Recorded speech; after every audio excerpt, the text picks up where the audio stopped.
अस्सलामुअलैकुम viewers, welcome to exploring पांडा। तो आज का हमारा डिस्कशन का टॉपिक है क्लासिफिकेशन ऑफ फंजाई। तो हम पढ़ेंगे क्लासिफिकेशन प्रपोज्ड बाय जीसी एम्सवर्थ। ठीक है, तो 1966 में, ठीक है, 1966 में क्या हुआ था कि एक साइंटिस्ट था जिसका नाम था जीसी एम्सवर्थ।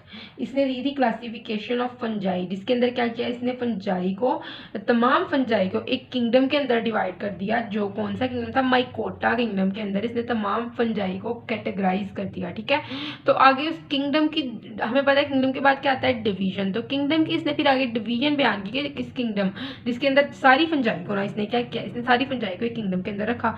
उस किंगडम का नाम रख दिया माइकोटा।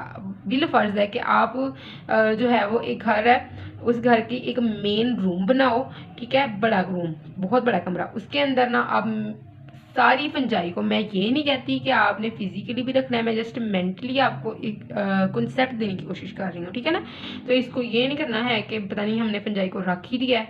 ठीक है, तो मैं एक कॉन्सेप्चुअल चीज़ बता रही हूँ, ना ही ये बात जीसी एम्सवर्थ ने की थी।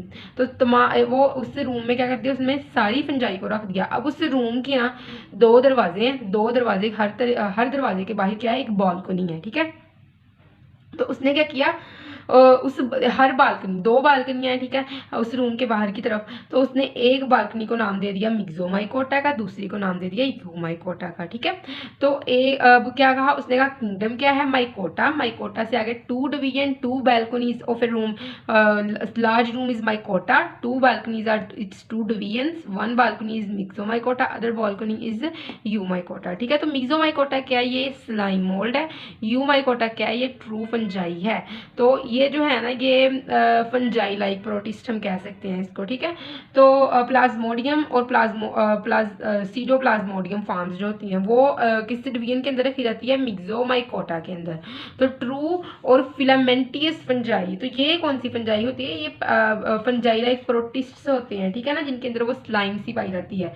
तो ये क्या, ये होते हैं जो हम देखते हैं just like mushrooms. Best example है ट्रू फंजाई की, क्या, मशरूम्स। तो ऐसी फंजाई जिसके अंदर ट्रू और फिलामेंटियस मतलब हाइफी पाए जाते हैं, आप उसको डिस्टिंग्विश करते हैं उन हाइफीज को। ठीक है ना, तो उसको हम क्या कहते हैं, हम उनके पास किसी भी किस्म की वो स्लाइम सी नहीं पाई जाती है, जो हम इस केस में मिक्सोमाइकोटा के केस में देखते हैं, मतलब कि कोई भी इस तरह की एग्रीगेटेड स्ट्रक्चर नहीं पाई जाती है। तो आप स्लाइम वर्ड से भी समझ गए होंगे कि मैं कहना क्या चाह रही हूँ। ठीक है ना, तो इनके इनके अंदर कोई भी प्लाज्मोडियम या सीडोप्लाज्मोडियम की फॉर्म नहीं पाई जाती, जस्ट एक फिलामेंटियस फंजाई फॉर्म पाई जाती है, एक हाइफी के स्ट्रक्चर वाली फॉर्म पाई जाती है। जिस तरह मशरूम को देखते हैं, एक स्पेसिफिक स्टाक के ऊपर जो स्पंजियोफोर वगैरह लगे होते हैं, वैसी स्ट्रक्चर पाई जाती है। तो उसको हम कहते हैं ये यूमाइकोटा डिवीजन ताल्लुक रखने वाली फंजाई है। तो इसका बेस्ट एग्जांपल है क्या, मशरूम, और इसकी है मिक्सोमाइकोटा की स्लाइम मोल्ड या फिर वाटर मोल्ड्स। तो इनके अंदर जो पाई जाती है ये लोअर फंजाई है। ठीक है ना, तो जो मिक्सोमाइकोटा ग्रुप है इसके अंदर कौन सी फंजाई रखी जाती है, लोअर। ठीक है, लोअर फंजाई प्लेस्ड हेयर। तो उसके बाद जो यूमाइकोटा है इसके अंदर कौन सी रखी जाती है, इसके अंदर रखी जाती है हायर फंजाई, हायर फंजाई।